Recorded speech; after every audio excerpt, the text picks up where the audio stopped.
Bismillahirrahmanirrahim. Assalamualaikum warahmatullahi wabarakatuh. Alhamdulillahi rabbil alamin. Wa bihi nasta'inu ala umuri dunya waddin.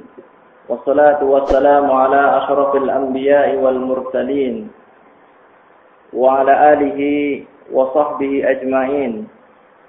Ya ayyuhalladzina amanu taqullaha haqqa tuqatih wa la tamutunna illa wa antum muslimun. Alhamdulillah, segala puji bagi Allah Subhanahu wa taala.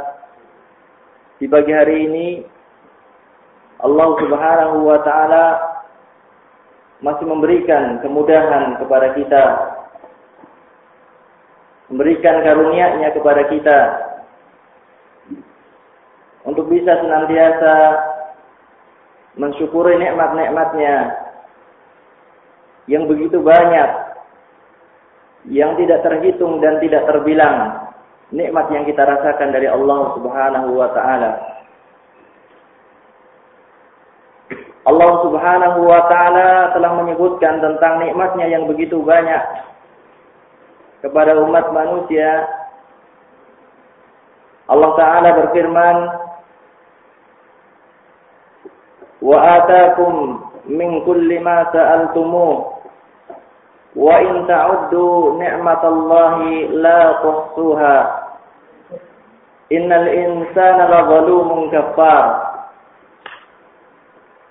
Allah Subhanahu wa taala berfirman, wa atakum min kulli ma sa'altumuh, dan telah diberikan kepada kalian segala apa yang kalian minta. Kemudian Allah Subhanahu wa taala menyebutkan, wa in ta'uddu ni'matallah la tuhsuha. Jika kalian mau menghitung nikmat Allah, la tuhsuha, kalian tidak bisa untuk menghitungnya. Karena dikarenakan saking banyaknya nikmat yang kita rasakan. Semenjak kita mulai merupakan cikal bakal manusia di dalam rahim seorang ibu, dari saat itulah kita mendapatkan curahan nikmat Allah. Ketika Allah Subhanahu wa taala membentuk manusia awal mulanya dari setetes air berubah menjadi segumpal darah, berubah lagi menjadi segumpal daging, maka dari saat itulah Allah Subhanahu wa taala mulai memberikan nikmat-Nya kepada seorang hamba. Dan setiap manusia yang hidup di alam dunia ini melalui tingkatan-tingkatan semacam ini. Semuanya. Tidak ada orang yang hidup di dunia ini langsung jelas ada di alam dunia. Tetapi melalui marhalah, melalui tingkatan proses perkembangan janin dalam rahim seorang ibu. Allah Subhanahu wa taala menyebutkan, wa in ta'uddu ni'matallah, jika kalian mau menghitung nikmat Allah, la tuhsuha, tidak mampu untuk menghitungnya. Untuk menyebutkan, ini nikmat Allah yang pernah saya rasakan, yang lainnya lagi ini, yang lainnya lagi ini, tidak akan mampu seorang untuk menyebutkannya. Para ulama menyebutkan, para ulama tafsir menyebutkan tentang ayat ini. Di antaranya Syekh Abdurrahman bin Nasir As-Sa'di, beliau mengatakan, fadlan an qiyamikum bisyukriha. Kalau menyebutkan nikmat Allah, kalau bersyukur ataupun mengingat-ingat nikmat Allah saja tidak akan mampu, maka lebih tidak mampu lagi seorang hamba untuk bersyukur kepada nikmat Allah. Untuk menyebutkan nikmat-nikmat Allah saja tidak mampu. Apalagi kalau diperintahkan seorang hamba untuk bersyukur. Ada nikmat sehat, bersyukurlah kepada nikmat sehat. Punya keluarga yang baik, syukurlah kepada Allah. Punya kesehatan, punya apa lagi, sebutkan segala nikmat yang dia rasakan. Untuk bersyukur kepada setiap nikmat Allah itu lebih berat daripada cuma sekedar menghitung. Menghitung saja tidak mampu, apalagi bersyukur dengan sebenar-benarnya. Kaum muslimin yang dirahmati oleh Allah. Alhamdulillah, segala puji bagi Allah. Allah Subhanahu wa taala di pagi hari ini masih memberikan kesehatan, masih memberikan kepada kita waktu luang. Yang dua nikmat ini adalah nikmat yang begitu banyak dilalaikan oleh manusia. Rasulullah Shallallahu Alaihi Wasallam pernah bersabda, nikmatani, ada dua nikmat kata Rasulullah. Ada dua nikmat kata Rasulullah, maghbunun fihi ma katsirun minan nas. Kebanyakan manusia lalai kepada dua nikmat ini. Rasulullah menjelaskan nikmat apakah itu? As-sihhatu wal faragh, yaitu nikmat sehat dan nikmat waktu luang. Kesehatan yang ada dalam diri seorang hamba, seorang manusia, akan dia nilai berharga kapan? Ketika dia sedang sakit. Waktu luang yang dia miliki akan dia rasakan itu sebagai nikmat tatkala seorang dalam kesibukan, seorang dikejar-kejar waktu untuk menyelesaikan suatu perkara. Ketika itulah, ketika seorang lagi sakit, nikmat sehat begitu berharga baginya. Harta tidak ada nilainya. Kalau dijanjikan kamu sehat 10 juta, langsung dibayar atau mending saya sakit daripada uang saya hilang. Jawabannya mau mana? Lebih baik uang saya hilang, yang penting saya sakit. Ini adalah begitu berharganya kesehatan dirasakan oleh seorang ketika dia sedang sakit. Demikian juga nikmat waktu luang akan dia rasakan ketika dia sedang sibuk, ketika dia dikejar-kejar untuk menyelesaikan tugas dan lain sebagainya. Alhamdulillah di siang hari ini Allah Subhanahu wa taala menentukan kebaikan bagi kita untuk bisa thalabul ilmi, untuk bisa belajar agama di masjid yang mulia ini. Kenapa saya katakan hadirnya kita di majelis ta'lim semacam ini adalah kebaikan? Karena Rasulullah alaihi salatu wassalam pernah bersabda dalam hadis yang diriwayatkan oleh Imam Bukhari dan Imam Muslim. Rasulullah telah bersabda, "May yuridillahu bihi khaira yufaqihu fid din."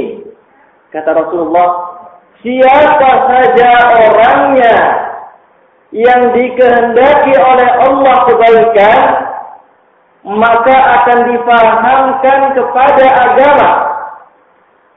Jadi Rasulullah menjelaskan dalam sebuah hadis, bukti cinta Allah kepada seorang hamba bukan dengan banyaknya harta, bukan dengan banyaknya perniagaan, tetapi apa? Cinta Allah kepada hamba adalah ketika seorang hamba memahami perkara agama ini. Cinta Allah kepada hamba terbukti ketika hamba ini paham bagaimana tata cara sholat yang benar. Cinta Allah terbukti pada diri seorang hamba ketika seorang hamba melaksanakan puasa dengan dibimbing ilmu pengetahuan tentangnya yang benar. Mempelajari puasa dengan benar, diamalkan puasa tersebut. Demikian juga syariat-syariat yang lain. Jadi jangan pernah tertipu. Kalau seandainya sekarang kita mendapatkan nikmat dari Allah, kehidupan kita sudah tercukupi. Kemudian apa? Kita diberikan kesehatan oleh Allah Subhanahu wa taala. Jangan pernah tertipu. Inilah cinta Allah kepada kita. Jangan sampai mengatakan semacam itu. Tetapi cinta Allah kepada seorang hamba yang kaya ataupun yang miskin, standarnya adalah apa? Pemahaman kepada agama. Sebagaimana dalam hadis yang saya sebutkan tadi. Man yuridillahu bihi khairan yufaqihu fid din. Siapa saja orangnya yang Allah berkehendak untuk menjadikan baik orang itu, difahamkan kepada agama. Jadi, kalau orang di antara kita mendapatkan rezeki yang luas dari Allah Subhanahu wa taala, tetapi tidak salat, Orang yang dia memiliki usaha yang sangat luar biasa, setiap orang iri melihatnya. Tetapi dia tidak puasa, tetapi dia tidak melaksanakan kewajiban-kewajiban yang lain. Jangan terkecoh. Jangan ketika melihat seperti itu matanya hijau. Jangan. Tetapi apa? Kalau kita melihat ada orang rajin ke masjid, rajin hadir di majelis taklim, maka ngirilah kepada orang-orang yang semacam ini. Karena orang ini hakikatnya adalah orang-orang yang dicintai oleh Allah Subhanahu wa ta'ala. Orang yang puasanya nutup 1 bulan penuh, wajib kita iri kepadanya. Pingin sebagaimana dia nutup puasanya, sempurna puasanya. Kaum muslimin, bapak dan ibu sekalian yang dirahmati oleh Allah, inilah sedikit tentang mengingatkan kepada kita tentang keutamaan majelis taklim. Kalau kita dapati diri kita sekarang ini, kalau kita dapati kita seorang muslim, tetapi apa? Tetapi malas hadir di majelis taklim. Kalau diajak untuk mentelaah Quran, diajak untuk mentelaah hadis Rasulullah sallallahu alaihi wasallam kok malas, maka inna lillahi wa inna ilaihi raji'un. Ada muslim dibacakan hadis Nabi tidak senang. Ada seorang muslim dibacakan Quran kok tidak senang. Apalagi dibacakan ayatnya, ayat sekian. Disebutkan terjemahnya, disebutkan perkataan ulama tentangnya. Kok tidak senang, maka inna lillahi wa inna ilaihi raji'un. Hati orang ini adalah hati orang yang sakit. Bahkan mungkin hatinya telah mati. Maka kalau kita dapati diri kita sudah semangat hadir di majelis taklim, kita dapati diri kita senang kalau dibacakan Al-Quran kepada kita, maka bersyukurlah kepada Allah Subhanahu wa ta'ala. Tetapi kalau kita dapati diri kita bukan sebagaimana apa yang saya sebutkan, maka betulkanlah mulai dari sekarang. Tidak ada kata-kata terlambat. Kaum muslimin yang dirahmati oleh Allah, sebagaimana disebutkan oleh panitia tadi, bahwasanya kajian kita di pagi hari ini, dan insya Allah akan bersambung pada kajian yang akan datang tentang akidah. Kita akan berbicara tentang masalah iman. Kita akan berbicara tentang akidah. Sesuatu yang wajib diyakini oleh seorang muslim. Sesuatu yang harus tertanam dalam diri seorang muslim. Akidah dan iman. Kaum muslimin, bapak dan ibu sekalian yang dirahmati oleh Allah, sebagaimana disebutkan tadi judul pengajian kita di pagi hari ini adalah Nur Tauhid wa Zulumatus Syirki, cahaya tauhid dan kegelapan syirik. Kaum muslimin yang dirahmati oleh Allah, saya telah meringkaskan materi kajian ini dari kitab tauhid, bermacam kitab tauhid. Kemudian saya nukilkan beberapa poin di sana, insya Allah kita akan lalui bersama. Yang pertama, yang harus kita ketahui tentang tauhid. Kenapa dikatakan tauhid itu memiliki cahaya? Memiliki nur, memiliki cahaya. Kenapa tauhid itu dikatakan memiliki cahaya? Kita harus tahu arti tauhid itu sebenarnya apa. Kalimat tauhid bukan kalimat yang aneh, bukan kalimat yang asing lagi di antara kita. Karena ada disebutkan Masjid At-Tauhid, ada atau tidak? Ada pesantren Darut Tauhid, ada buletin At-Tauhid, majelis taklim Tauhid pun ada. Jadi kalimat Tauhid bukan sesuatu yang aneh, bukan sesuatu yang asing lagi di telinga kita, masyarakat Indonesia ini. Arti dari tauhid secara umum, arti tauhid secara umum adalah ifradullahi subhanahu wa ta'ala bima yahtassu bihi min uluhiyatihi wa rububiyyatihi wa asma'ihi wa sifatihi. Sekarang kita lihat terjemahannya. Tauhid artinya adalah ifradullah subhanahu wa ta'ala, meyakini keesaan atau kemahatunggalan Allah subhanahu wa ta'ala, bima yahtassu bihi, pada apa-apa yang merupakan itu kekhususan bagi Allah. Tauhid adalah meyakini keesaan atau kemahatunggalan Allah subhanahu wa ta'ala pada perkara-perkara yang itu merupakan kekhususan Allah. Apa saja perkara-perkara yang menjadi kekhususan Allah? Kata para ulama, min uluhiyatihi, yaitu apa? Peribadahan. Allah satu-satunya zat yang berhak mendapatkan ibadah.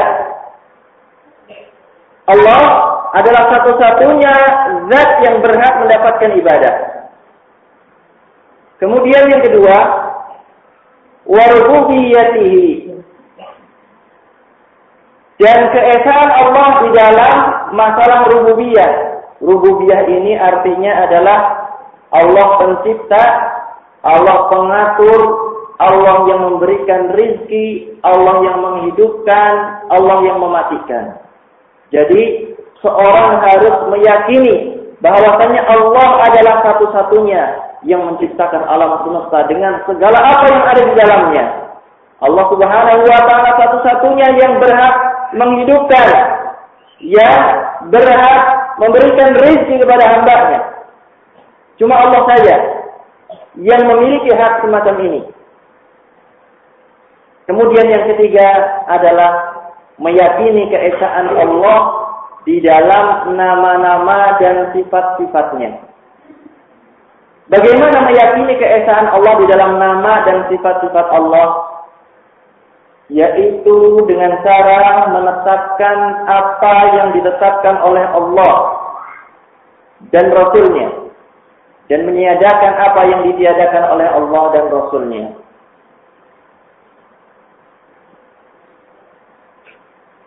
Kaum muslimin yang dirahmati oleh Allah, ini arti dari tauhid. Arti dari tauhid. Kemudian kita akan mengetahui Rasulullah alaihi salatu wassalam disebutkan beliau senantiasa mendakwahkan kepada tauhid. Kepada tauhid yang manakah? Di antara tiga tauhid ini Rasulullah berdakwah. Apakah Rasulullah mengingatkan orang-orang musyrik, mengingatkan Abu Jahal, mengingatkan Abu Lahab dan orang-orang musyrik di Makkah untuk meyakini bahwasanya Allah satu-satunya pencipta, bahwasanya Allah satu-satunya yang menghidupkan? Atau Rasulullah SAW datang ke tengah-tengah mereka menyerukan untuk beribadah hanya kepada Allah saja? Jawabannya yang mana? Ikut di kajian ini atau masih di luar? Rasulullah SAW datang ke kaum musyrikin di mana? Berdakwah pertama kali Rasulullah di kota Makkah. Apakah Rasulullah mendakwai Abu Jahal, mendakwai Abu Lahab dengan mengatakan, yakinilah bahwasanya satu-satunya pencipta adalah Allah, yakinilah bahwasanya satu-satunya yang menghidupkan, yang mematikan adalah Allah? Semacam ini ataukah dakwaannya yang lain? Ataukah seperti ini? Rasulullah mengajak kaum musyrikin untuk beribadah hanya kepada Allah, tidak beribadah kepada berhala. Yang mana? Yang pertama atau yang kedua? Dakwahnya Rasulullah belum nyambung. Dakwahnya Rasulullah Shallallahu Alaihi Wasallam itu tidak mengajak orang musyrik meyakini Allah pencipta, Allah pemberi rezeki, karena mereka sudah meyakini. Namanya Abu Jahal, Abu Lahab, dan orang-orang yang semisalnya, mereka semua yakin kalau pencipta alam semesta ini Allah. Mereka semua yakin kalau yang menghidupkan itu Allah, yang mematikan itu Allah, yang memberikan rezeki kepada mereka juga Allah. Jadi dakwahnya Rasulullah bukan mengajak, ayo yakini Allah pencipta, ayo yakini Allah pemberi rezeki, bukan. Tetapi dakwahnya Rasulullah Sallallahu adalah jangan ibadahi berhala, beribadah hanya kepada Allah saja. Jangan ibadahi berhala-berhala ini, tetapi beribadahlah kepada Allah Subhanahu wa taala saja. Beda pertama, yang pertama sama yang kedua. Nah, beda kan? Kalau yang pertama itu sudah ada dalam diri orang musyrik. Karena Allah Subhanahu wa taala telah memerintahkan kepada Nabi kita Muhammad ataupun menyebutkan kepada Nabi Muhammad, "Wala in sa'altahum," wahai Muhammad, jika engkau bertanya kepada orang musyrik, "Man khalaqa as-samawati wal arda," wahai Muhammad, jika engkau bertanya kepada orang musyrik, siapa yang menciptakan langit dan bumi? Maka Allah menyebutkan, la yaquluna Allah, maka pasti mereka akan mengatakan Allah. Loh, musyriknya di sisi mana? Musyriknya karena mereka beribadah kepada Allah dan beribadah kepada selain Allah. Jadi orang musyrik di zaman dahulu itu beribadah kepada Allah atau tidak? Beribadah kepada Allah, tetapi mereka beribadah kepada Allah dalam di sisi yang lain mereka beribadah kepada berhala, beribadah kepada Lata, Uzza, Manat, dan lain sebagainya. Inilah sisi kesyirikannya. Jadi kalau ada sekarang ditanyakan, apakah Abu Jahal itu meyakini Allah pencipta? Jawabannya, iya. Apakah Abu Lahab meyakini Allah memberi rezeki? Jawabannya iya. Kenapa mereka dianggap orang musyrik, orang kafir? Karena beribadah kepada Allah dan beribadah kepada selain Allah. Ini hakikat dakwahnya Rasulullah Sallallahu Alaihi Wasallam. Jadi ini hakikat tauhid, yaitu meyakini kemahatunggalan Allah Subhanahu Wa Taala dalam peribadatan. Seorang mempersembahkan salatnya, penyembelihannya, zakatnya, puasanya hanya bagi Allah semata. Sebagaimana Allah telah menyebutkan, "Qul inna salati wa nusuki wa mahyaya wa mamati lillahi rabbil alamin." Katakanlah, inna salati, sesungguhnya salatku, wa nusuki, dan penyembelihanku, wa mahyaya, dan kehidupanku, wa mamati, dan matiku. Untuk siapa? Semua yang ada dalam diri kita lillahi rabbil alamin, adalah hanya bagi Allah Subhanahu wa taala, Rabb semesta alam ini. Insyaallah jelas. Inilah hakikat tauhid yang diajak oleh Rasulullah kepadanya. Jadi kalau ada orang di zaman kita mengatakan yang namanya musyrik itu meyakini ada pencipta selain Allah. Yang namanya musyrik itu meyakini tidak ada Tuhan, umpamanya semacam itu. Benar atau salah? Benar atau salah semacam itu? Yang namanya musyrik dan hakikat kesyirikan yang diperangi oleh Rasulullah adalah yang bagaimana? Yang beribadah kepada Allah dan beribadah kepada selain Allah. Ini yang dipangkas habis oleh Rasulullah Sallallahu Alaihi Wasallam. Kemudian yang selanjutnya, setelah kita tahu hakikat tauhid, saya ingatkan kembali, hakikat tauhid adalah meyakini bahwasanya Allah satu-satunya yang boleh disembah. Hakikat tauhid adalah meyakini bahwasanya Allah adalah satu-satunya yang boleh disembah. Selain Allah tidak boleh disembah. Nyai Rafidul, walaupun katanya hebat, tidak boleh disembah. Bagaimana nyembah Nyai Rafidul? Apakah dengan sujud kepadanya? Tidak. Dengan larung sesaji. Itu nyembah Nyai Rafidul. Sesajen. Kemudian apa? Yang lainnya, yang bau reksa, apakah boleh dipersembahkan kepadanya nyembelih ayam untuk pojokan sawah ini? Katanya untuk yang bau reksa. Padahal penyembelihan ayam, penyembelihan segala sesuatu itu hanya untuk Allah Subhanahu wa taala. Kok menyembelih ayam agar panennya nanti banyak, di pojokan sawah sana harus disembelihkan ayam semanis atau ayam yang putih mulut bersih. Katanya untuk siapa? Untuk yang bau reso. Ini tidak boleh. Karena apa? Penyembelihan adalah peribadatan. Peribadatan harus untuk siapa? Untuk Allah Subhanahu wa taala saja. Demikian pula macam-macam yang lain, seperti mempersembahkan sesaji untuk pohon yang besar, sesaji untuk batu yang besar, untuk kuburan dan lain sebagainya, panembahan kalau dalam bahasa kita. Itu tidak boleh, semuanya adalah syirik, perbuatan yang menjerumuskan kepada kesyirikan. Tentang kedudukan tauhid. Sekarang kita harus tahu tentang kedudukan tauhid. Hakikat tauhid sudah tahu? Jelas? Bapak dan Ibu sekalian, jelas hakikat tauhid? Jelas, insyaallah. Kedudukan tauhid dalam agama Islam memiliki kedudukan yang sangat mulia. Rasulullah SAW ketika ditanya tentang Islam, suatu saat malaikat Jibril datang dalam rupa manusia, datang kepada Rasulullah SAW, kepada para sahabatnya. Kemudian malaikat Jibril merubah wujudnya dengan kekuasaan dari Allah, dirubah dengan bentuk manusia, dengan digambarkan rambutnya sangat hitam, bajunya sangat putih bersih, rapih sekali, datang ke Rasulullah di majelisnya Rasulullah, menyandarkan lutut beliau kepada lutut Rasulullah, kemudian beliau, malaikat Jibril meletakkan dua tangannya di paha beliau, kemudian beliau bertanya kepada Nabi Muhammad, "Ya Muhammad, akhbirni 'anil Islam." Beritahukanlah kepadaku tentang Islam, wahai Muhammad.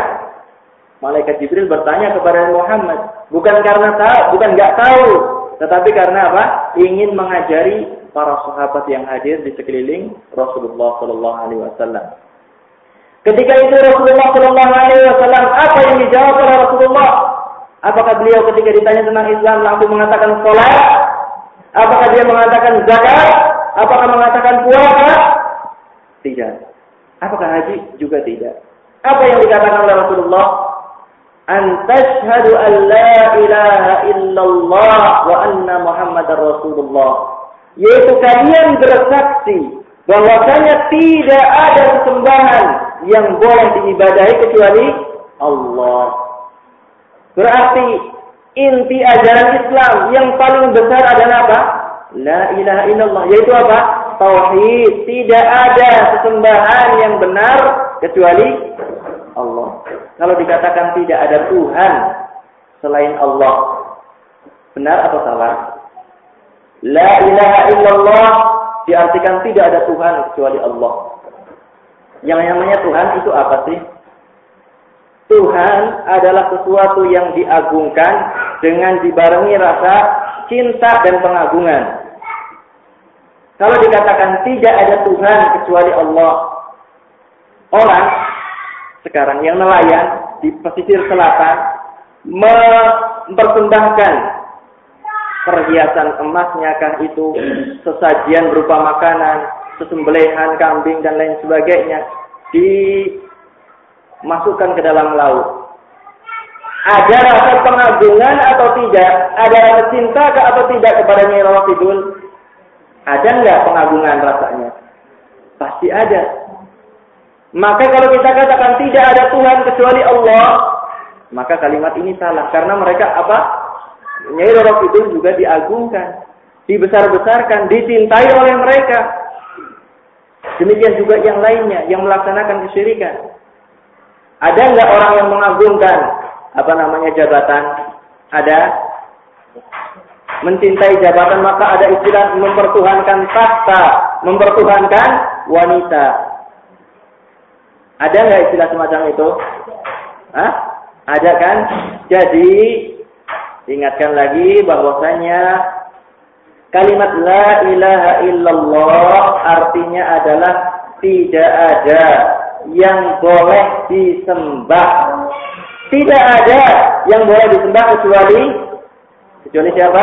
Allah saja.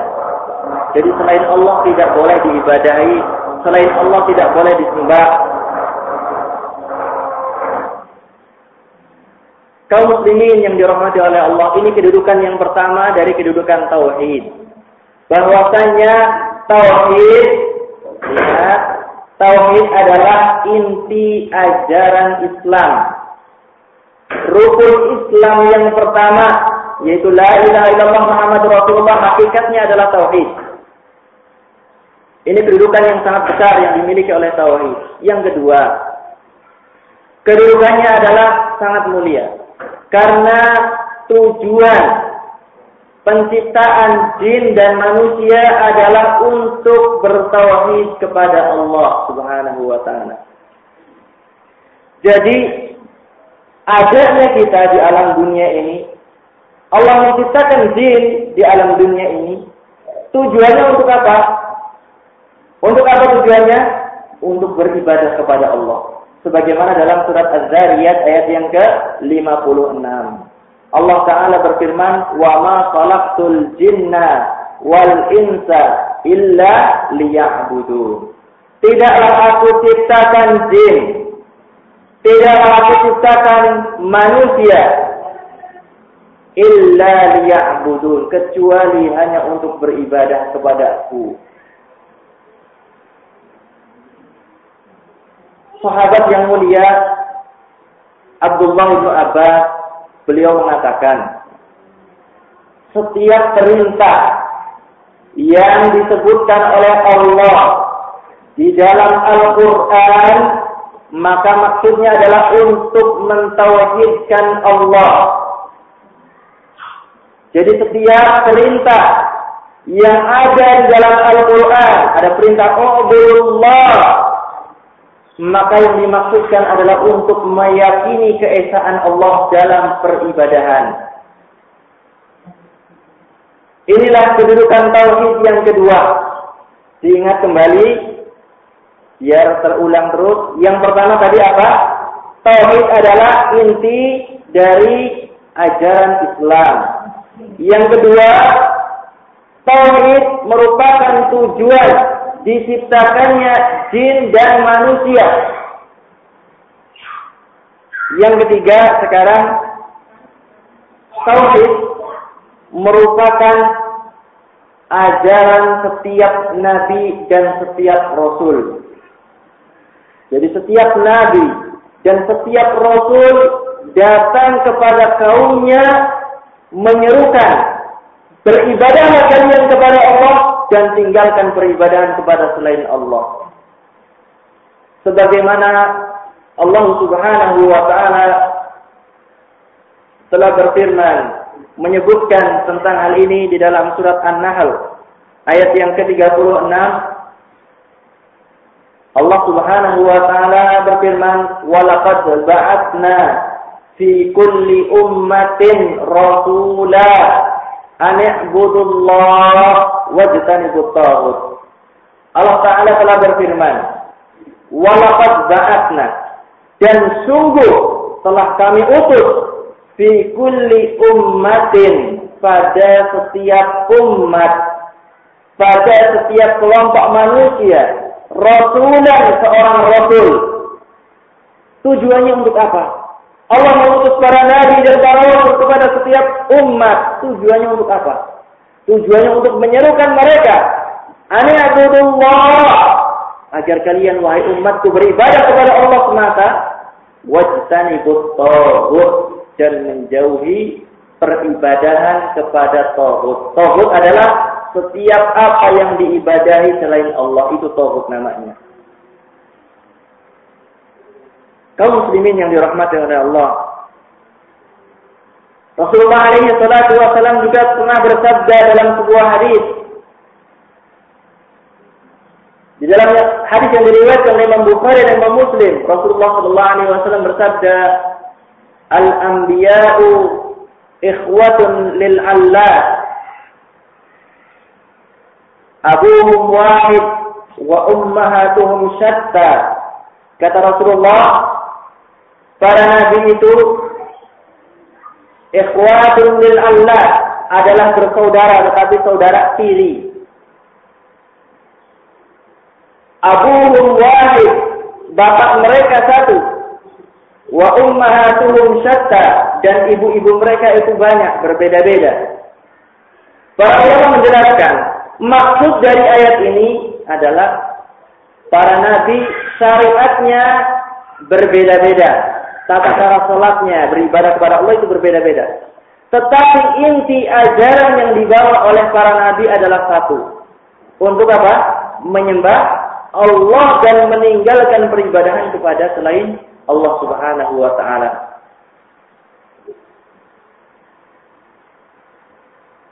Ini adalah kedudukan tauhid dalam agama Islam.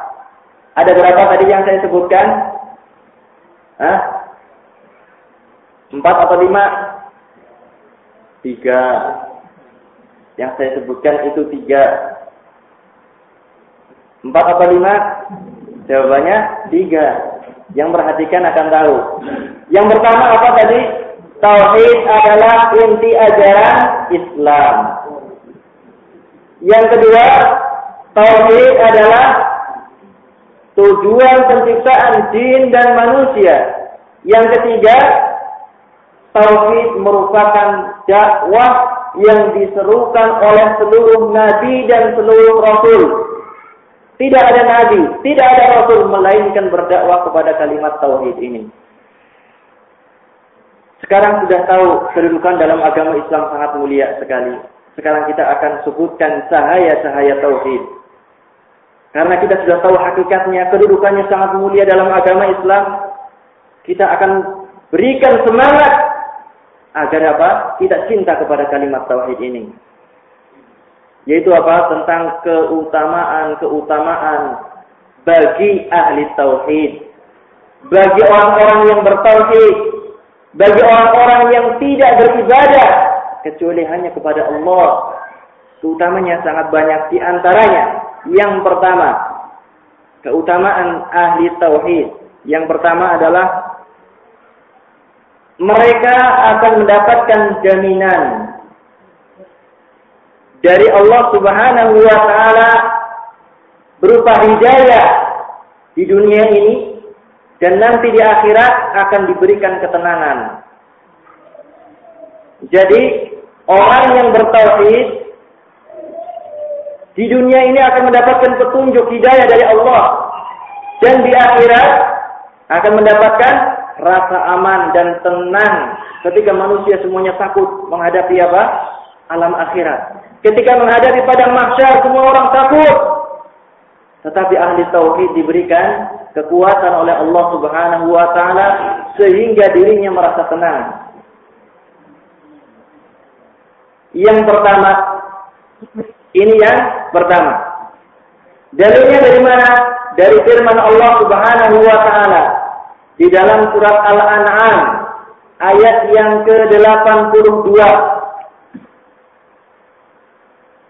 Yang nyadat nanti tolong dilihat di rumah masing-masing. Di surat Al-An'am ayat yang ke-82. Allah Subhanahu wa ta'ala telah berfirman, Alladzina amanu wa lam yalbisu imanahum bidzulmin ulaika lahumul amnu wa hum muhtadun. Allah Ta'ala berfirman, Alladzina amanu, orang-orang yang beriman, walam yalbisu imanahum bidzulmin, yang tidak mencampurkan keimanannya dengan kezaliman. Kezaliman di sini artinya adalah kesyirikan, yaitu orang-orang yang bertauhid, beriman kepada Allah dan tidak mencampurkan iman yang tertanam dalam dirinya ini dengan apa? Dengan syirik. Syirik bukan syirik iri bahasa kita. Saya punya mobil baru, orang pada syirik sama saya.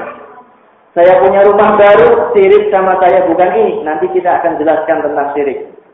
Bagian kedua insya Allah. Jadi orang yang beriman, yang tidak mencampurkan keimanannya dengan kesyirikan, dijamin oleh Allah, ulaika lahumul amnu. Mereka itu akan mendapatkan rasa aman, tentram di akhirat. Ketika manusia takut Ketika dikumpulkan di padang mahsyar, bukankah kita tahu hadisnya bagaimana dahsyatnya padang mahsyar? Ada orang yang berkeringat sampai mata kaki. Ada orang yang berkeringat sampai lututnya. Ada yang berkeringat sampai mulutnya sehingga dia tidak bisa berbicara. Setiap orang berbeda-beda tergantung kepada amalannya masing-masing ketika itu. Maka Allah Subhanahu wa taala menjamin orang-orang yang beriman dan tidak mencampurkan keimanannya dengan syirik akan dijamin mendapatkan ketenangan, ketentraman dari Allah Subhanahu wa taala. Keutamaan tauhid ataupun cahaya tauhid yang kedua adalah orang-orang yang bertauhid dijamin oleh Allah akan mendapatkan hayatun thayyibah, akan mendapatkan kehidupan yang baik di dunia ini dan amalnya akan dinilai, akan diganjar oleh Allah Subhanahu wa taala di akhirat nanti. Dalilnya adalah firman Allah Subhanahu wa taala di dalam surat An-Nahl ayat yang ke-97. Allah Subhanahu wa taala berfirman, "Man 'amila shalihan min dzakarin aw untha wa huwa mu'minun falanuhyiyannahu hayatan thayyibah wa lanajziyannahum ajrahum bi ahsani ma kanu ya'malun."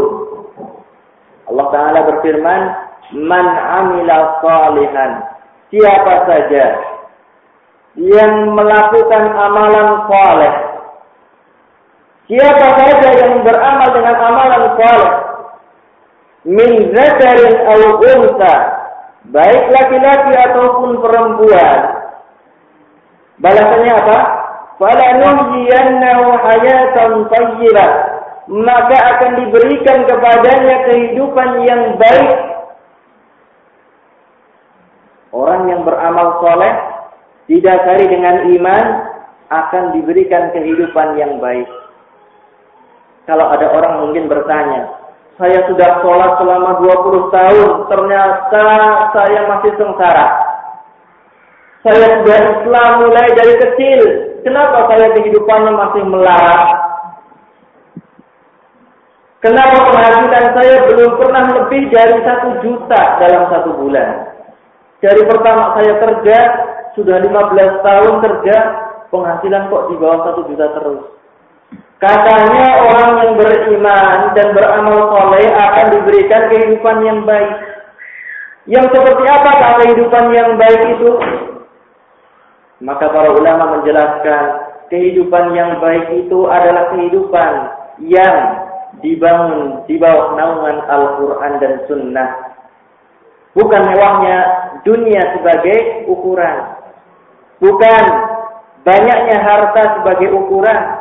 Tetapi yang menjadi ukuran adalah ketika seorang muslim hidup di bawah naungan Al-Quran, undang-undang yang telah dibuat oleh Allah dan sunnah Rasulullah SAW, maukah itu orang miskin, maukah itu orang kaya, maka dia adalah mendapatkan kehidupan yang baik.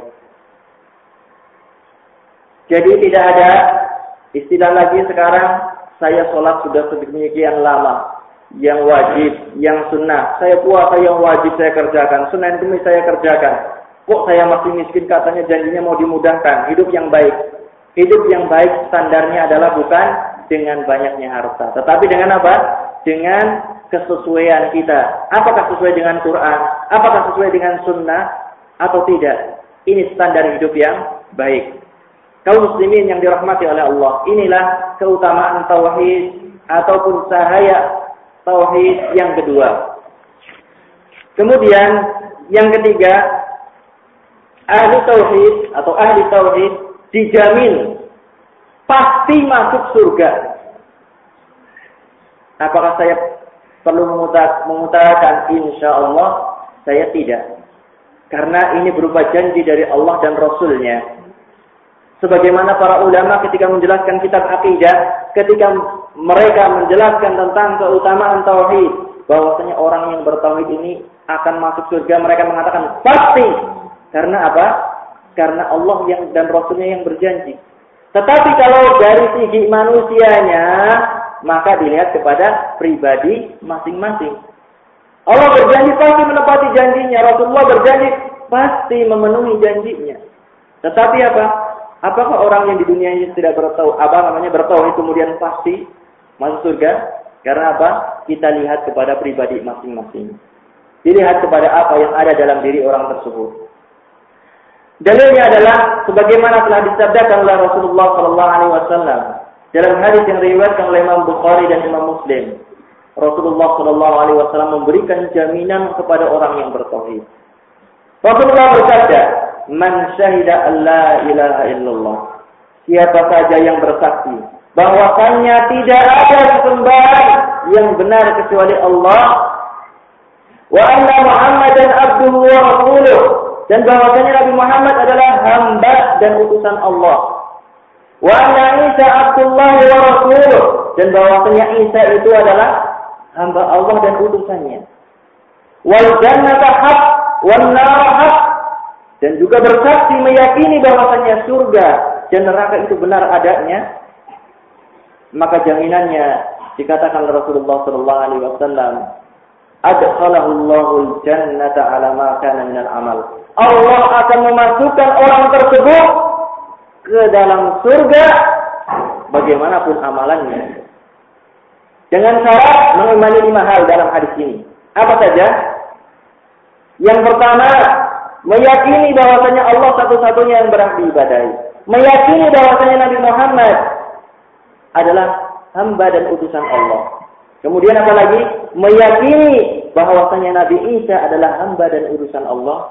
Meyakini surga benar adanya, meyakini neraka benar adanya. 5 hal ini kalau terkumpul dalam diri seorang muslim, dijamin oleh Rasulullah, ada sallallahu jannah, akan dimasukkan orang ini ke dalam surga bagaimanapun amalannya. Mau masuk surga atau tidak mau? Mau tidak? Mau. Kumpulkan 5 syarat ini. Kumpulkan 5 syarat ini dalam diri kita.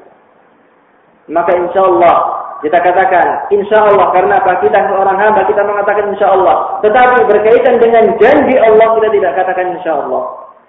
Insya Allah kalau kita mampu mengumpulkan ini semua, kita akan masuk surga. Tetapi janji Allah akan memasukkan kepada orang-orang yang semacam ini ke dalam surga, jangan katakan insya Allah. Kaum muslimin yang dirahmati oleh Allah, masuk surga itu ada 2 macam. Masuk surga ada 2 macam. Masuk surga yang pertama langsung ke dalam surga, dan yang kedua adalah masuk surga mampir dulu ke dalam neraka. Mampir ke dalam neraka. Kalau ingin jangan mampir, maka sempurnakan 5 hal ini. Jangan percaya dukun, jangan percaya tukang ramal. Percayai bahwasanya Nabi Muhammad adalah hamba dan utusan Allah. Percayai bahwasanya Nabi Isa adalah hamba dan utusan Allah. Percayai bahwasanya surga benar adanya. Percayai bahwasanya neraka benar adanya. Maka masuk surga secara langsung. Dan ditambah dengan apa? Jangan melaksanakan maksiat-maksiat kepada Allah Subhanahu wa taala. Gambarannya, orang yang masuk surga secara langsung adalah orang-orang yang tauhidnya sempurna, imannya sempurna. Kemudian apa? Dia tidak melakukan dosa-dosa. Yang kedua, gambarannya orang yang masuk surga tetapi apa? Mampir dulu ke dalam neraka, kemudian mendapatkan syafaat dari Rasulullah, ataupun syafaat dari malaikat, ataupun syafaat daripada syuhada, akan dikeluarkan dari neraka. Yang seperti apa? Yang dia tidak berbuat syirik, tetapi mungkin masih berbuat dosa besar. Dia tidak nyupang, kalau nyupang, dia tidak nyupang. Kemudian apa? Dia tidak mempersembahkan sajen, dia tidak mempersembahkan atau menggunakan jimat. Syiriknya sudah tidak ada, tetapi apa? Masih judi, masih minum-minuman keras. Imannya masih benar kepada Allah, tidak berbuat syirik, tetapi apa? Dia masih berbuat dosa besar. Ngerasani Nah, ngerasani bener. Kalau ngerasani sayur nggak apa-apa, sayur di TV. Tetapi ngerasani seolah-olah jadi bumbu sekarang di zaman kita sekarang ini, jadi bumbu untuk pembicaraan, nggak asik.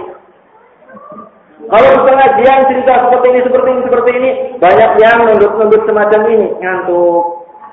Tetapi kalau di majelis ngerasani, Masya Allah, indahnya dunia. Kayaknya yang lemas sekali itu pun langsung bangun. Percaya apa enggak? Silahkan saja buktikan. Ketika sedang ngerasani orang lain, subhanallah, semangatnya. Tetapi kalau taklim, pulpanya di sini, loh, tadi saya nulis apa? Kok coret-coret saja ternyata? Enggak nulis ternyata. Tetapi apa? Cuma coret-coret saja. Karena apa? Tangannya semangat nulis, matanya enggak semangat. Kaum muslimin yang dirahmati oleh Allah, jaminan yang keempat, cahaya tauhid yang keempat. Ingat-ingat, nanti diulang lagi. Cahaya tauhid yang keempat. Apa? Sekarang saya sebutkan. Ahli tauhid dijamin dibebaskan dari api neraka melalui lisan Rasulullah Shallallahu Alaihi Wasallam. Orang yang bertauhid dijamin terbebas dari api neraka. Dalam hadis yang diriwayatkan oleh Imam Bukhari dan Imam Muslim, Rasulullah Shallallahu Alaihi Wasallam bersabda, perhatikan hadisnya, ini adalah hadis yang sangat mulia sekali. Fa inna Allah harrama 'alan nari man qala la ilaha illallah yabtaghi bidzalika wajh Allah. Kata Rasulullah, maka sesungguhnya Allah mengharamkan masuk neraka. Siapa yang diharamkan masuk neraka? Man qala la ilaha illallah, yang mengucapkan la ilaha illallah yabtaghi bidzalika wajh Allah, tetapi dengan syarat ikhlas. Mengucapkan kalimat la ilaha illallah dengan ikhlas, bukan disyaratkan banyaknya, tidak, tetapi disyaratkan ikhlas dalam mengucapkannya dan mengerti maknanya, tahu makna la ilaha illallah. Jangan mengucapkan dalam sehari, saya sudah punya perjanjian dengan kiai saya umpamanya 100.000 sehari. Kemudian yang penting saya mengucapkan saja sampai bergoyang kanan goyang kiri. Tetapi apa ketika ditanyakan, jimat masih ada, nyajen paling sregep, ya percuma saja. Ribuan kali, ratusan ribu kali kalau diucapkan, tetapi apa?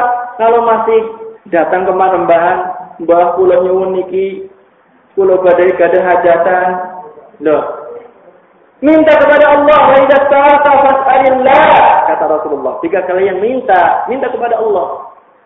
Tidak minta kepada orang yang telah dikubur. Orang yang dikubur itu tidak bisa mendengar. Orang yang dikubur itu tidak bisa membantu dirinya sendiri. Berbuat baik untuk dirinya sendiri sudah terhenti amalannya. Apalagi untuk orang yang sudah masih hidup di dunia ini. Walaupun orang-orang saleh seperti para nabi, seperti para syuhada, mereka hidup dalam kuburnya. Dalam hadis yang sahih disebutkan, Rasulullah SAW bersabda, Al-anbiya'u ahya'un fi kuburihim yusallun. Para nabi itu hidup di dalam kuburnya. Mereka sedang melaksanakan sholat. Hadisnya sahih dari Rasulullah SAW. Tetapi apa? Hidup mereka dengan hidup kita itu berbeda. Hidup di alam barzakh tidak sebagaimana hidup di alam dunia ini. Kaum muslimin yang dirahmati oleh Allah, kalau kita ingin mendapatkan jaminan tidak dimasukkan ke dalam neraka, maka ucapkanlah la ilaha illallah, mengerti maknanya, dan dia hanya mengharapkan ridha Allah Subhanahu wa taala.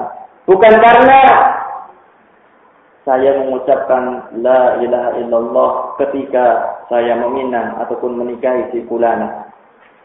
Banyak orang di zaman kita sekarang ini mengucapkan la ilaha illallah ketika mau menikah saja. Karena buktinya apa? ketika dia mau menikah, suruh mengucapkan la ilaha illallah sampai diulang 7 kali. Nggak bisa. Coba bayangkan. Muslim semacam apakah ini? Masih layak disebut Muslim? Layak nggak, Pak? Suruh mengucapkan la ilaha illallah Muhammadur Rasulullah itu nggak bisa. Diulang 7 kali, ini kejadian nyata. Sampai pengantin perempuannya malu dan pingsan akhirnya. Karena apa? Ternyata suami saya tampangnya keren, mentereng, orang kaya. Ketika suruh syahadat, kok gelagapan syahadat. Bagaimana kalau disebutkan untuk membaca doa-doa di dalam sholat tahiyat, untuk membaca doa istiftah, bagaimana membaca Al-Fatihah, bagaimana membaca suratan. Lebih mustahil lagi untuk bisanya kan? Yang semacam ini. Kaum muslimin yang dirahmati oleh Allah, cahaya tauhid yang kelima. Yang kelima atau yang keenam? Yang kelima. Alhamdulillah ada yang mendengarkan. Yang kelima, ahli tauhid seluruh dosanya akan diampunkan oleh Allah Subhanahu wa taala. Jangan khawatir. Ahli tauhid dosanya semuanya akan diampunkan oleh Allah dengan syarat dia menghadap Allah. Dia mati dalam keadaan tidak berbuat syirik. Dia mati dalam keadaan tidak berbuat syirik akan diampunkan seluruh dosanya. Mana buktinya? Dalam sebuah hadis yang diriwayatkan oleh Imam At-Tirmidzi. Rasulullah sallallahu alaihi wasallam bersabda, Allah taala berfirman dalam hadis qudsi. Allah taala berfirman dalam hadis qudsi, "Yabna Adam, law ataitani bi qaratil ardi khataaya, thumma laqitani la tusyriku bi syai'a, la ataituka bi qurabiha maghfiratan." Keutamaan yang sangat luar biasa sekali dari Allah kepada kita. Allah Ta'ala berfirman dalam hadis qudsi tersebut, "Yabna Adam," wahai anak Adam, maksudnya wahai anak manusia, wahai hambaku. Lihat gambaran yang disebutkan oleh Allah. "Lau ataitani bi qurabil ardi khataya," kalau seandainya engkau mati menghadapku dengan membawa dosa sepenuh jagat raya ini. Nah, dosanya digambarkan sangat besar sekali. Digambarkan oleh Allah, kalau seandainya engkau wahai hambaku mati dengan membawa dosa sepenuh jagat raya ini,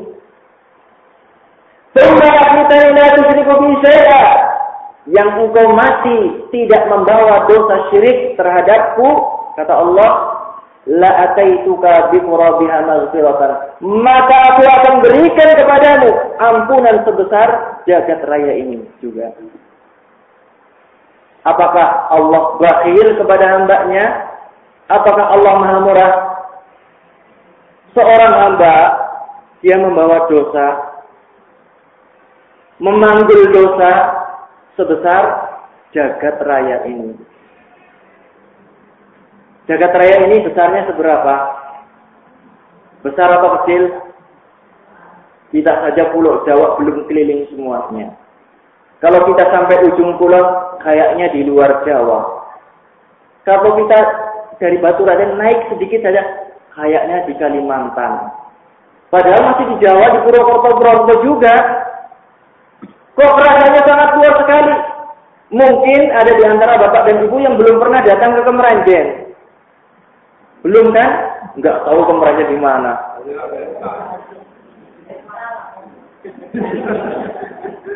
Betul, desa betul. Jadi digambarkan oleh Allah tidak tanggung-tanggung.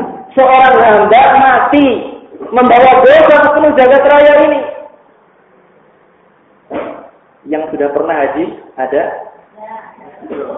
Bapak dan ibu yang sudah pernah haji akan melihat luasnya dunia ketika di perjalanan antara Mekah ke Madinah. Iya atau tidak? Kok dunia ini masih kosong? Sangat luas sekali ternyata. Maka Allah Subhanahu wa ta'ala tidak tanggung-tanggung memberikan gambaran kepada hambanya. Wahai hambaku, jika engkau datang mati ampunan sepenuh bumi juga. Dengan syarat apa? Dengan syarat, sudah lupa, tidak berbuat syirik kepada Allah Subhanahu wa taala. Ini adalah cahaya-cahaya tauhid yang disebutkan oleh para ulama di dalam kitab akidah. Masih diteruskan pengajiannya? Sekarang kita akan membahas tentang syirik dan kegelapan-kegelapannya. Agar kita hati-hati. Sesudah kita tahu cahaya yang terang benderang, yaitu cahaya tauhid, maka kita harus tahu juga tentang kegelapan syirik. Agar apa? Kita gondeli, kita berpegang teguh dengan tauhid ini dan menjauhi syirik dengan sejauh-jauhnya. Bapak dan Ibu sekalian yang dirahmati oleh Allah,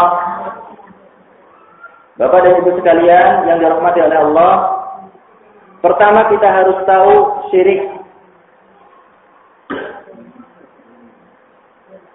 Perhatikan baik-baik arti dari syirik. Arti dari syirik adalah sebagaimana disebutkan oleh para ulama, taswiyatu ghairillahi billahi fima yakhtassu billahi subhanahu wa ta'ala. Syirik adalah menyamakan selain Allah dengan Allah subhanahu wa ta'ala pada perkara-perkara yang itu merupakan kekhususan bagi Allah. Syirik adalah menyamakan selain Allah dengan Allah. Jadi selain Allah disamakan dengan Allah, baik itu nabi, malaikat ataupun orang dan lain sebagainya, atau batu ataupun jin. Menyamakan selain Allah dengan Allah pada perkara-perkara yang itu kekhususan bagi Allah. Kalau ada orang meyakini selain Allah bisa menghidupkan, bisa mematikan, syirik atau tidak syirik? Syirik. Kalau ada seorang mengatakan selain Allah boleh diibadahi, syirik. Kalau ada seorang meyakini selain Allah boleh dia bersujud kepadanya, syirik atau tidak syirik? Syirik. Inilah syirik yang sebenar-benarnya, yaitu menyamakan selain Allah dengan Allah pada perkara-perkara yang merupakan kekhususan Allah Subhanahu wa ta'ala. Jadi salahlah ucapan seorang yang mengatakan, tadi saya sebutkan di awal, saya punya rumah baru, orang pada syirik. Benar apa salah? Ibu-ibu, bapak-bapak dijawab. Saya punya mobil baru, saya punya motor baru, punya handphone baru, orang pada syirik. Benar atau salah? Ucapan salah atau benar itu? Salah. Karena syirik apa? Menyamakan selain Allah dengan Allah. Umpamanya seorang meyakini bahwasanya boleh nyembelih binatang tertentu, kambing atau yang lainnya di panembahan di panembahan yang lainnya lagi. Kalau meyakini semacam ini adalah syirik. Karena apa? Penyembelihan itu hak Allah Subhanahu wa ta'ala, selain Allah tidak berhak menerimanya. Kaum muslimin yang dirahmati oleh Allah, sebagaimana saya telah singgung tadi, jadi dakwahnya Rasulullah adalah kepada apa? Kepada tauhid dan memberantas syirik. Dakwahnya Rasulullah mengajak kepada tauhid dan memberantas syirik. Yang diperangi atau kesyirikan yang diperangi di zaman Rasulullah, syirik yang bagaimana? Apakah Abu Jahal, apakah Abu Lahab meyakini ada pencipta selain Allah? Meyakini atau tidak?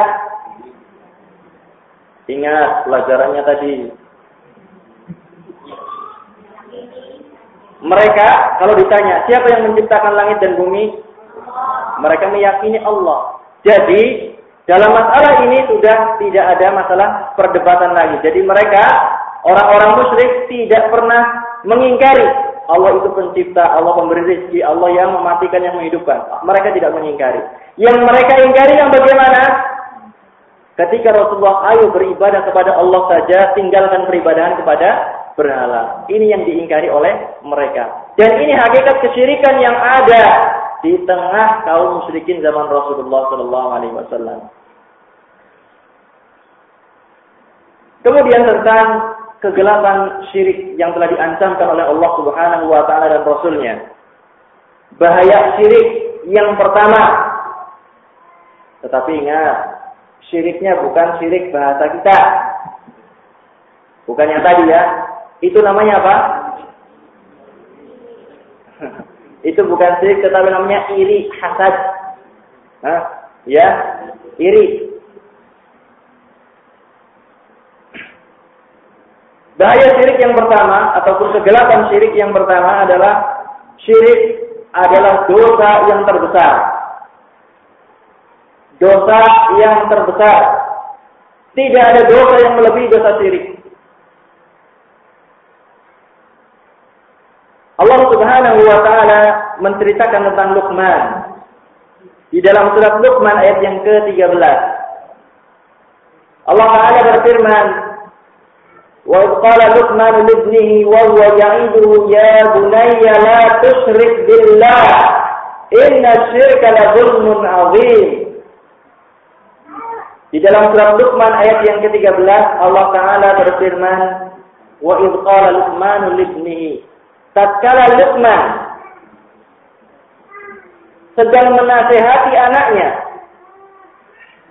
Tatkala Luqman berbicara menasihati anaknya. Apa yang dinasihatkan oleh Luqman kepada anaknya? Ya bunayya, wahai anakku, la tusyrik billah. Janganlah engkau berbuat syirik kepada Allah. Kenapa? Inna syirka la zulmun 'adzim. Karena kesyirikan adalah dosa yang sangat besar sekali. Jadi kenapa kita tidak boleh berbuat syirik? Karena apa? Syirik adalah kezaliman yang sangat besar. Kezaliman yang sangat besar sekali syirik itu.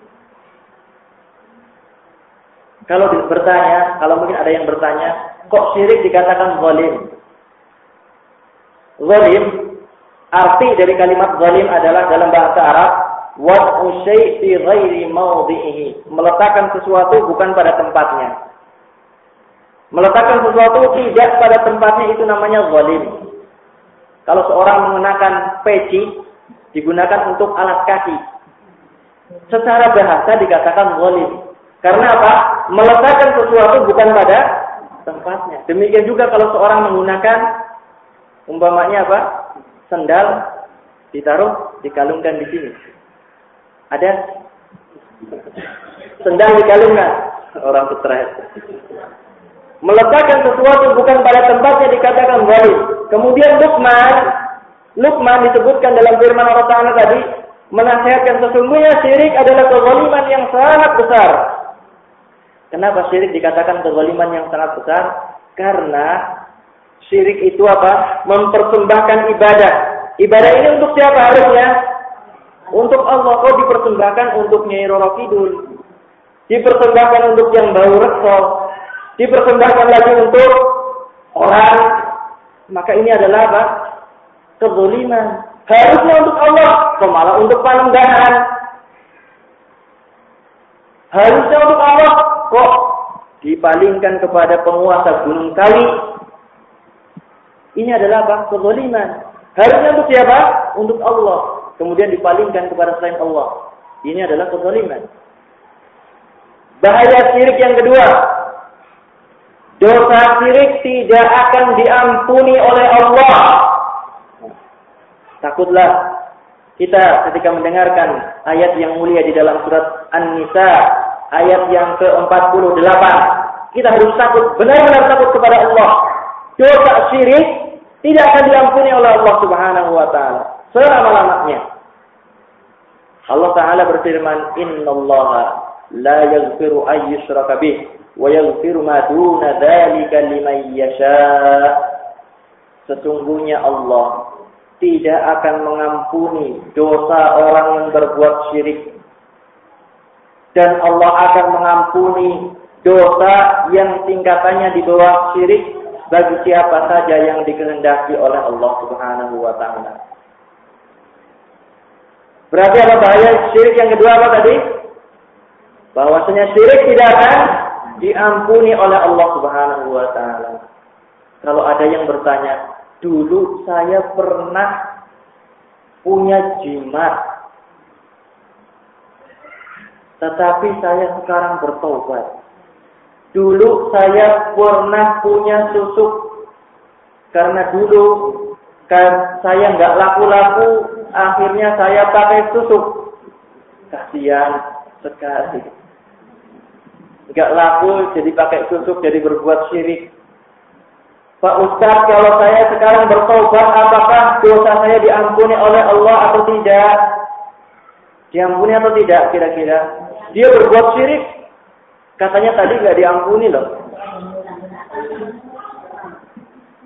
Yang dimaksudkan tidak diampuni adalah ketika seorang mati belum bertobat dari kesyirikan. Jadi dosa syirik, kalau seorang bertobat darinya, diampuni atau tidak? Diampuni. Sebagaimana kita tahu para sahabat, dulunya orang musyrik atau bukan? Sahabat Rasulullah orang musyrik? Banyak kan orang musyrik. Kemudian dia oleh Rasulullah masuk Islam, bertobat. Tetapi yang tidak diampuni adalah umpamanya seorang dia dalam keadaan Islam, sholat rajin, puasa juga rajin. Kemudian apa? Suatu saat ditimpa sakit yang sangat parah. Ditimpa sakit yang sangat parah apa? Sakitnya yang sangat parah. Sakit sekarang apa sekarang? Di zaman kita yang paling ngetren, sakitnya apa? Sakit kok ngetren? Stroke ataupun kanker. Sudah dari kecil sampai tua dia sholat rajin, puasa juga rajin, tetapi dia nggak punya ilmu, nggak punya pengetahuan tentang syirik dan lain sebagainya. Ketika sudah tua, sakit kanker. Kemudian apa? Dinasehati oleh temannya. Sudah sepuh sama-sama pensiunan. Dinasehati, jenengan nyun sewu kalau yang ada pensiunan. Bukan nyindir. Cuma gambarin saja gitu. Alhamdulillah. Jadi ada orang sudah sama-sama sepuh, kemudian satunya nasihatin, yang satunya lagi sakit kanker, parah sekali nggak sembuh-sembuh. Jenengan coba pergi ke Mbah Indu, nanti akan dikasih air mujarab, akan dikasih jimat cincin, akan hilang langsung kankernya. Kemudian ketika datang ke sana, mendapatkan air, diminumkan. Kemudian dipakai cincinnya tersebut, kemudian sembuh. Kemudian sembuh langsung jreng. Pokoknya langsung sembuh. Bagaimana keadaan orang tersebut? Orang tersebut berbuat syirik. Kemudian apa?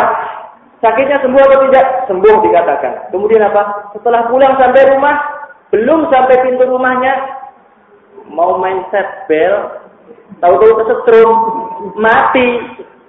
Bagaimana keadaan orang tersebut? Dia tidak akan diampuni oleh Allah dosanya. Na'udzubillah min dzalik. Amalan solehnya sudah banyak dari kecil sampai tua. Tetapi apa? Di akhir hidupnya ditutup dengan su'ul khatimah. Sangat mengerikan dosa syirik. Tetapi sisi yang lain umpamanya, ada seorang yang mungkin dari kecilnya sudah belajar perdukunan, biasa nyihir, biasa nyantet. Kemudian sampai umur 60 tahun, kemudian dia hadir di masjid. Masjid apa sih ini namanya? Nurul Huda. Nurul Huda artinya tahu enggak? Cahaya petunjuk. Nurul Huda artinya cahaya petunjuk. Sudah umur 60 tahun masih bergelimang dengan kesyirikan, tahu-tahu dengar ada pengajian, datang ke sana, kemudian mendengar, Masya Allah, saya berbuat syirik selama ini. Kemudian dia langsung bertobat. Saya mau bertobat kepada Allah Subhanahu wa taala. Saya tinggalkan, saya buang semua jimat yang saya miliki. Ramalan-ramalan saya miliki, saya buang semuanya. Kemudian dia bertobat kepada Allah Subhanahu wa taala. Kemudian 2 hari setelahnya dia meninggal dunia. Apakah diampuni dosanya? Diampuni oleh Allah Subhanahu wa taala. Perbedaannya adalah orang yang amalannya banyak ditutup dengan kesyirikan, hukumannya bagaimana? Tidak diampuni dosanya. Orang yang berbuat syirik banyak sekali. Kemudian diakhiri dengan tauhid, dihapuskan semua dosanya. Kalau dia benar-benar bertobat kepada Allah Subhanahu wa taala. Kegelapan syirik yang ketiga,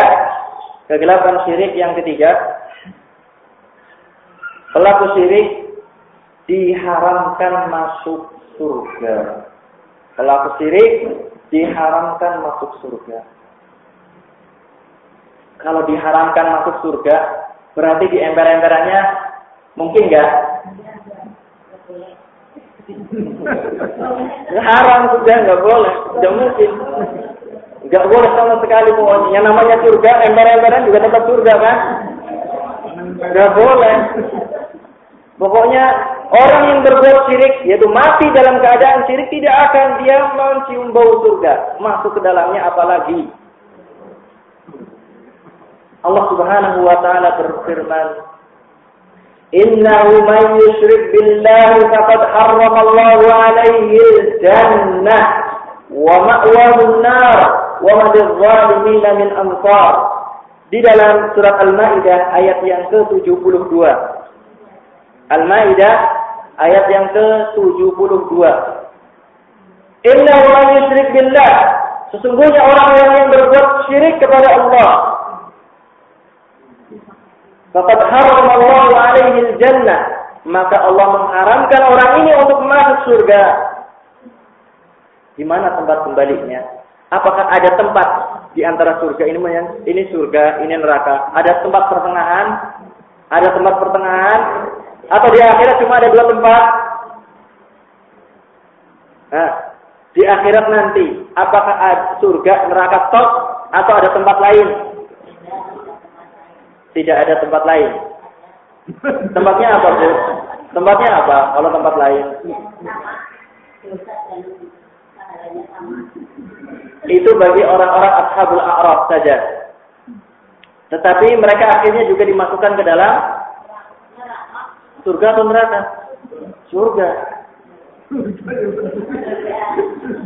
Tetapi yang saya maksudkan, pilihan tempat di neraka itu tidak ada kecuali surga atau neraka.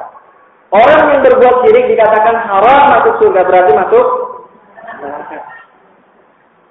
Wa ma'wahun nar, dan tempat kembalinya adalah neraka.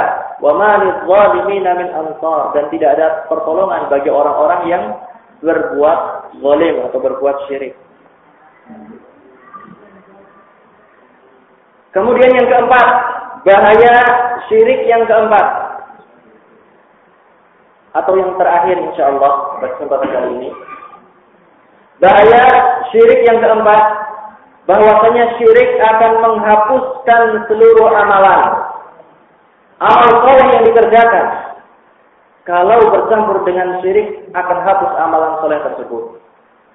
Kita perhatikan di dalam surat Al-An'am ayat yang ke-88. Allah Subhanahu wa taala di ayat yang sebelumnya, sebelum ayat 88 menyebutkan ada 18 nabi dan rasul disebutkan di sana. Ada 18 nabi dan rasul. Kemudian disebutkan di penghujung ayat-ayat ini Allah Taala berfirman, "Walau asyraku", kalau seandainya mereka para nabi dan para rasul berbuat syirik, lahabita anhum ma kanu ya'malun, akan sirna segala apa yang mereka amalkan. Lihat, para nabi dan para rasul, apakah ibadahnya sama seperti kita?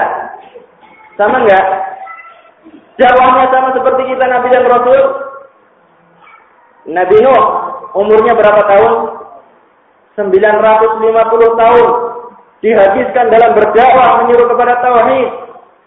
Dan nabi-nabi yang lainnya umurnya panjang-panjang, tidak seperti umat Nabi Muhammad umurnya pendek. Disebutkan kalau mereka para nabi dan para rasul berbuat syirik akan dihilangkan amalan soleh mereka. Lalu bagaimana kita? Di dalam surat Az-Zumar ayat yang ke-65 Allah Ta'ala berfirman tentang Nabi Muhammad. Lihat, tauladan kita Nabi Muhammad sallallahu alaihi wasallam. La in asyrakta la yahbatanna amaluk. Allah Ta'ala berfirman kepada Nabi Muhammad, jika engkau berbuat syirik, maka akan hilanglah apa yang telah engkau perbuat ataupun amalkan. Nabi Muhammad yang sholat malam kakinya sampai bengkak. Disebutkan oleh Aisyah radhiyallahu taala anha, hatta tatafattar qadamah, sampai kedua kaki Rasulullah sallallahu alaihi wasallam itu bengkak. Karena apa? Salat malam. Umat Nabi Muhammad di zaman kita sekarang ini tidur malam sampai matanya bengkak. Kebalik, sama-sama bengkak.